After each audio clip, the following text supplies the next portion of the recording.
You know, sometimes the biggest, most fascinating stories are hiding in the plainest, most ordinary words. Today, we're going to uncover an incredible project designed for global communication, and it all starts with a word you probably use all the time. Let's dive in. Camera. We all know what it is. I mean, you probably have one in your pocket right now. And this definition, an object that takes pictures, yeah, seems pretty straightforward. Case closed, right? Well, not so fast. Because the way this definition is written, and more importantly, where we actually found it, that points to a much, much bigger story. There's a secret ingredient here that makes this simple little definition really special. So what you're looking at is where this all comes from, the entry for camera on the Simple English Wiktionary. It's basically a dictionary that's designed to be super easy to understand, especially for folks who are just learning the language. Looks pretty standard, but there's one tiny line on this page that changes absolutely everything. And there it is. See it? Right up top. Camera is on the Basic English 850 list. What on earth does that mean? I mean, you don't see that in a normal dictionary. This little sentence is our breadcrumb, our clue that leads us to the hidden story. And it all comes down to one single number. 850. Now, this is not some random number pulled out of a hat. This is the key. It's the number that unlocks this entire system of communication. It's a list, a very carefully chosen list of words, meant to be the foundation for understanding all of English. Which, of course, leads us to the big question for today. What exactly is this Basic English 850 list, and why is a word like camera on it? Let's figure it out. So, the answer is right there in the name, Basic English. This is an entire system, an entire philosophy, really, built around this one powerful idea, that you can say almost anything you need to say with just 850 core words. So what is Basic English really? Well, it's what's called a controlled language. It was actually created way back in the 1930s, and the goal was ambitious, to create a super efficient tool for international business, for science, for travel, a way for people from totally different backgrounds to communicate clearly without having to master the tens of thousands of words in the full language. And its goals are pretty simple and powerful. First, you take the massive English language and funnel it down to that core 850-word list.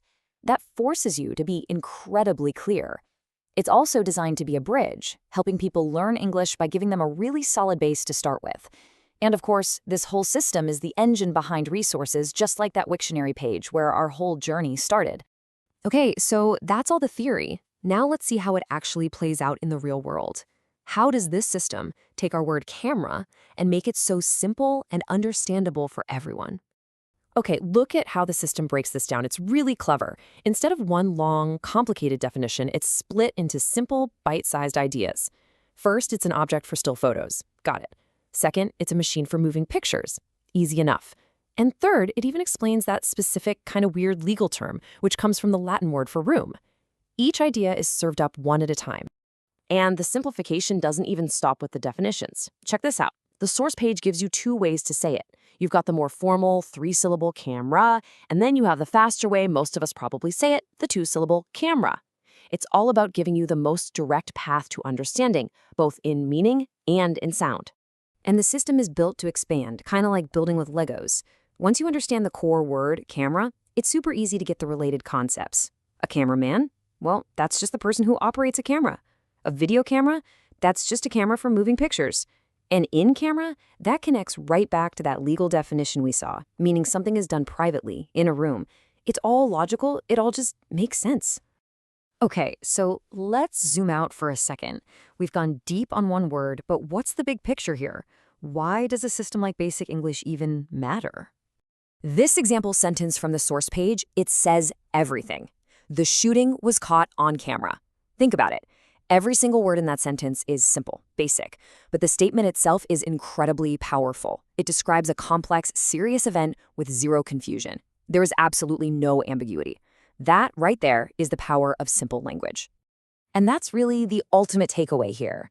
In a world that just keeps getting more and more complex, having a shared, simple foundation to communicate is an incredibly powerful tool.